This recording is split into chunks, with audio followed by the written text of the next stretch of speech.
Trò chơi ném vòng thả bóng.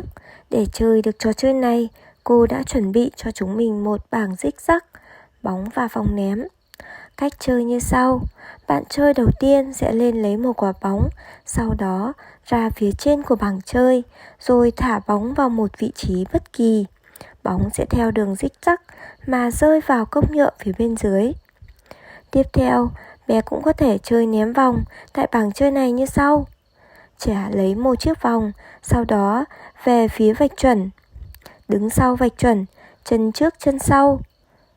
Khi bắt đầu chơi, trẻ ném mạnh chiếc vòng sao cho chiếc vòng được treo vào những que xích sắc trên bảng.